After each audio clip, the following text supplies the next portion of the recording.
지난해 34살의 나이로 세계 최연소 총리로 취임한 핀란드 산나 마린 총리 얘기입니다. 저희가 화면을 준비했는데 최근 패션 화보 촬영을 진행했는데 복장 논란이 있었어요. 이제 보시는 것처럼 가슴이 깊게 파인 재킷을 입고 목걸이를 한 모습인데 안에 셔츠나 블라우스는 입지 않은 모습이에요. 변호사님, 아무래도 총리의 옷차림이다 보니까 정치적 의미가 담겼다고 해석하는 분들이 좀 있는 것 같아요.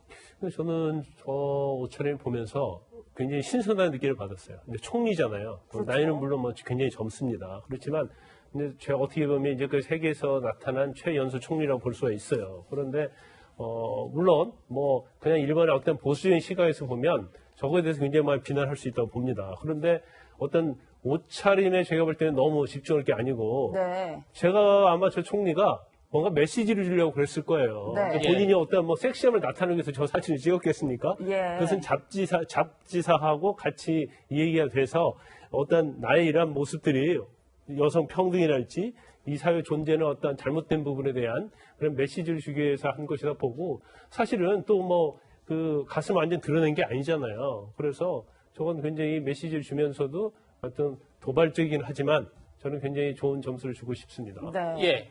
지금 핀란드에서도 논란이 뜨거운 것 같습니다. 그러니까 찬사와 비판이 동시에 나오고 있는 건데 산나 마린 총리 지지자들은 I'm with 산나, 산나와 함께한다 이런 해시태그를 달고 비슷한 옷을 입고 찍은 사진을 올리고 있다고 하더라고요. 네. 평론가님 이걸 어떻게 보셨습니까? 이게 지지죠. 근데 주로 여성들의 지지입니다. 예. 저러한 이제 복장을 흉내내면서 해시태그 달아서 산나와 함께한다. 산나 이 총리 잘하고 있다. 마린 총리를 칭찬하는 여성들인데 아까 김 변호사님이 말씀하신 메시지가 예. 무엇으로 전달되고 있냐면 30대 중반의 파격과 신선함을 앞세운 총리, 예. 가부장제를 파괴하고 있는 것이다. 그리고 남녀 간의 성역화를 깨고 있는 것이다. 지금 이제 여권이 많이 신장됐다고 이야기하지만 그리고 저렇게 이제 선진국가에서도 여성들이 아직은 남성에 비해서 많이 차별받고 있다라는 것을 여성 리더가 스스로 이제 앞서서 예. 파괴하고 있는 거 아니냐. 여기에 대한 지지와 찬사는 여성들로부터 쏟아지고 있습니다. 네, 의원님, 이 영상 보시면서 우리나라 왜 정의당 류호정 의원 떠올리시는 분들 많으실 텐데 원피스를 입고 본회의장에 나타나서 굉장히 화제가 됐었잖아요. 네. 근데 이렇게 최근에 노란 원피스도 입었고요.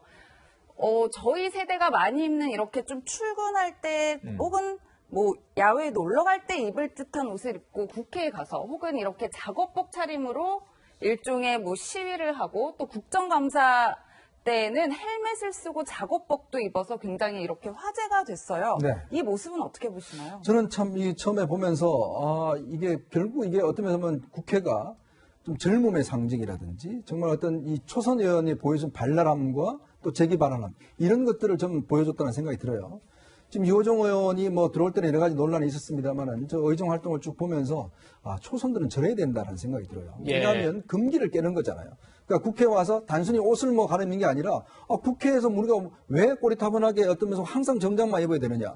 그다음에 저렇게 어떤 질문하는 것도 보면 집중도가 있지 않습니까? 그렇죠. 저는 그런 면을 보면서 지금 여당에 지금 173명 중에서 상당수가 초선이에요. 야당도 103명 중에서 상당수가 초선입니다.